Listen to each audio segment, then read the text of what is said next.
केजरीवाल, ठाकरे, नीतीश ने किया था राम मंदिर का विरोध।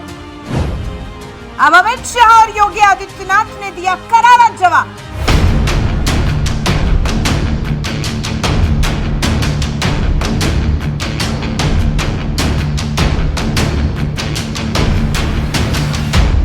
जब तक बीजेपी पूर्ण बहुमत के साथ सत्ता में नहीं आई और नरेंद्र मोदी देश के प्रधानमंत्री नहीं बने, तब तक भगवान राम की नगरी अयोध्या में रामलला के भव्य मंदिर का निर्माण महज एक सपना ही रह गया था। इस मंदिर के निर्माण के लिए न जाने कितने राम भक्तों को अपने प्राणों की आहुति देनी पड़ी।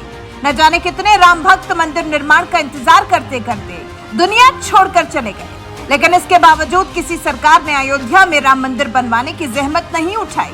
ये काम भी लगता है मोदी सरकार के जिम्मे छोड़ दिया गया था। इसलिए जब मोदी सरकार आई तो अयोध्या विवाद से जुड़ी सुनवाई में तेजी आई और साल 2019 में वो वक्त भी आ गया जब अयोध्या में भव्य राम मंदिर निर्माण के लिए पीएम मोदी ने खुद नींव रखी।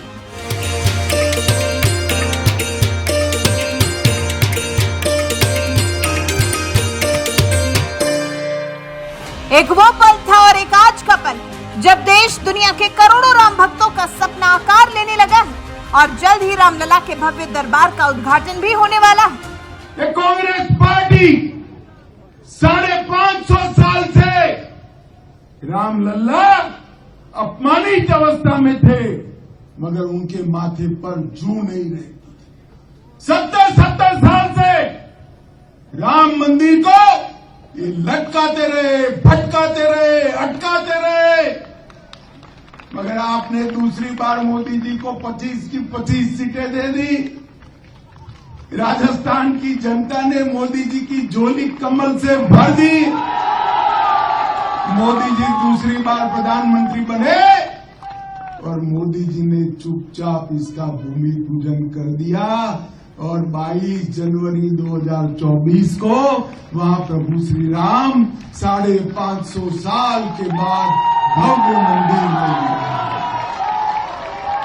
ये करोड़ों राम भक्तों के लिए सौभाग्य की बात है कि वो अपनी आंखों से अयोध्या में भव्य राम मंदिर का निर्माण होते हुए देख रहे हैं और जल्द ही रामलला को इस भव्य राम मंदिर में विराजमान होते हुए भी देखेंगे। लेकिन इस ऐतिहासिक पल का गवाह बनने से पहले ये बात भी जान लीजिए कि जब बीजेपी राम मंदिर निर्माण के लिए नारा लगाती थी, रामलला हम आएंगे, मंदिर वहीं बनाएंगे, तो वो कौन लोग हैं जो इस नारे का मजाक उड़ाते हुए कहा करते थे, रामलला हम आएंगे, मंदिर वहीं बनाएंगे, लेकिन तारीख नहीं बताएंगे। वहीं बनाएंगे, मंदिर वहीं बनाएंगे।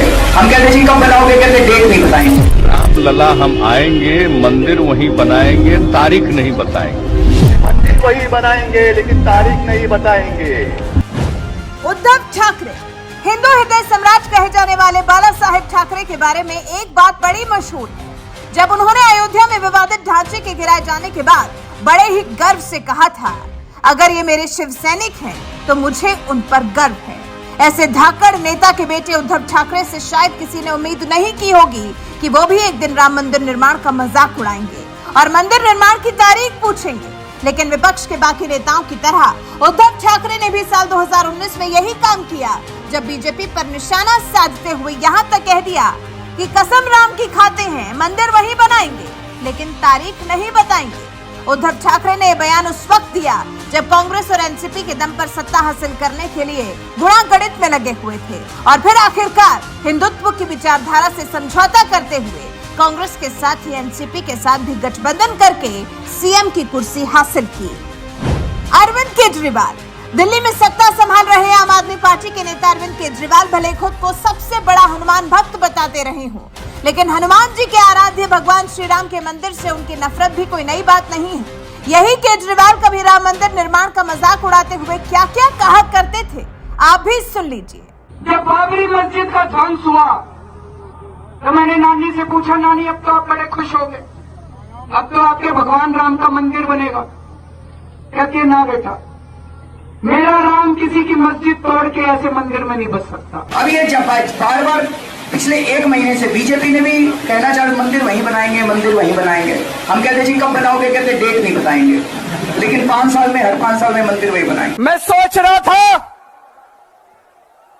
कि अगर Jawaharlal Nehru ji steel authority of India की जगह मंदिर बना देते तो क्या इस देश का विकास हो सकता था? नानी के बहाने राम मंदिर निर्माण का विरोध करते हुए सीएम केजरीवाल कहा करते थे कि मेरी नानी कहती थी कि मेरा राम किसी की मस्जिद तोड़कर ऐसे मंदिर में नहीं बस सकता। तो कभी कहा करते थे मंदिर वहीं बनाएंगे पर तारीख नहीं बताएंगे। भगवान के मंदिर के लिए ऐसी ऐसी बातें बोलने वाले केजरीवाल खुद साल 2021 में अयोध्या गए और रामलला के दरबार में हाजिरी लगाई। नीतीश कुमार, बिहार और नीतीश कुमार का साथ बहुत पुराना है। बिहार में किसी भी पार्टी को बहुमत मिले मुख्यमंत्री तो नीतीश कुमार ही बनते हैं। यहाँ तक कि कई बार तो खुद बीजेपी के दम पर नीतीश कुमार मुख्यमंत्री बने। लेकिन बात जब बीजेपी के राम मंदिर मुद्दे के साथ खड़े होने की आती है तो नीतीश कुमार भी पलटी मार जाते हैं। साल 2015 में भी कुछ ऐसा ही हुआ था जब सीएम नीतीश कुमार ने बयान दिया था कि भाजपा और आरएसएस के लोग कहते रहे हैं रामलला हम आएंगे, मंदिर वही बनाएंगे पर तारीख नहीं बताएंगे। नीतीश कुमार ने जब ये बयान दिया था उस वक्त वो लालू यादव की पार्टी आरजेडी और कांग्रेस के साथ मिलकर सरकार चला रहे थे। वही लालू जिन्होंने अयोध्या जा रही लालकृष्ण आडवाणी की राम रथ यात्रा को बिहार में रोका था। शायद यही वजह है कि नीतीश कुमार को भी मजबूरी में बयान देना पड़ा, मंदिर वही बनाएंगे पर तारीख नहीं बताएंगे। कभी राम मंदिर निर्माण की तारीख पूछने वाले उद्धव ठाकरे, अरविंद केजरीवाल, नीतीश कुमार जैसे विपक्षी नेताओं को अब यूपी के मुख्यमंत्री योगी आदित्यनाथ ने मुंहतोड़ जवाब दे दिया है।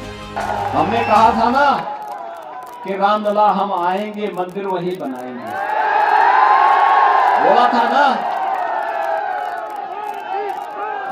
ना, और जो बोला वो करके दिखा दिया। 22 जनवरी 2024 को प्रधानमंत्री मोदी जी के कर कमलों से अयोध्या में 500 वर्षों के बाद रामलला अपने भव्य मंदिर में विराजमान होंगे।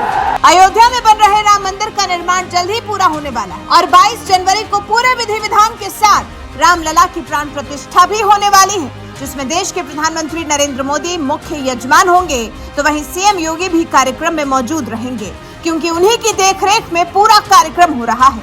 और अब उस पल का इंतजार है जब करोड़ों राम भक्त कभी तिरपाल में रहने वाले रामलला को अपने भव्य मंदिर में विराजमान होते देख सकेंगे। इस ऐतिहासिक पल के बारे में आपका क्या कुछ कहना है? कमेंट कर हमें अपनी राय जरूर बताएं। भाइयों बहनों, आज भारत बदल रहा है। ये बदलता हुआ भारत का निशान है। काशी में काशी विश्वनाथ धाम में आप जाइए, एक नई काशी के दर्शन उत्तर प्रदेश में आपको होंगे। उत्तराखंड में केदारनाथ धाम में जाएंगे, बाबा केदारपुरी की नए धाम की नई पुरी की दर्शन आपको वहां पे होंगे। महाकाल के महालोक में आएंगे तो यहां पे महाकाल का ये महालोक हम सबको एक नई अनुभूति कराता है। बाबा सोमनाथ के धाम में आप गुजरात में जाइए, आपको एक नई अनुभूति कराता है। और 500 वर्षों का इंतजार समाप्त करके अयोध्या पुरी भी तो तैयार हो गई है। भाइयों बहनों, मैं आपसे पूछना चाहता हूं,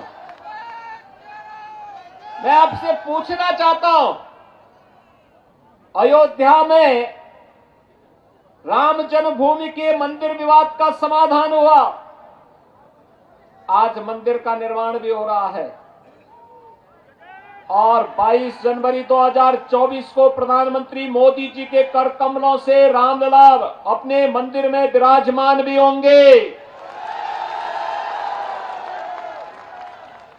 ये जो तीनों प्रकार के कार्यक्रम हैं, आप में से भी और आपके पूर्वजों ने भी अयोध्या के राम मंदिर के लिए संघर्ष किया था। इससे बड़ा सौभाग्य और क्या हो सकता है कि जिसके लिए हमारे पूर्वज बलिदान हुए थे, जिसके लिए उन्होंने संघर्ष किया था, जिसके लिए उन्होंने साधना की थी, जो उनकी मनोकामना थी, हम अपनी आंखों से, भौतिक आंखों से आज उस कार्य को मूर्त रूप होते हुए देख रहे हैं। इसलिए मैंने कहा हम सौभाग्यशाली हैं, हमारी पीढ़ी सौभाग्यशाली है। लेकिन भाइयों बहनों, मैं आपसे पूछना चाहता हूं, अयोध्या में राम मंदिर का काम क्या कांग्रेस कर पाती?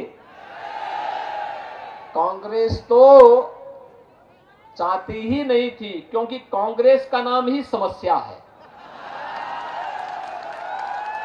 कांग्रेस चाहती ही नहीं थी समस्या का समाधान हो। कांग्रेस ने तो कह दिया था कि नहीं, कोई परिवर्तन नहीं होना चाहिए। और तो राम भक्तों ने कहा कि गुलामी के ढांचे को हटा देंगे, न रहेगा बांस, नहीं बजेगी बांसुरी। भाइयों बहनों, कांग्रेस ने देश को समस्याएं दी हैं। एक कांग्रेस ने आतंकवाद की समस्या दी, उग्रवाद की समस्या दी, नक्सलवाद की समस्या दी, भ्रष्टाचार के कारण देश की छवि को धूमिल किया।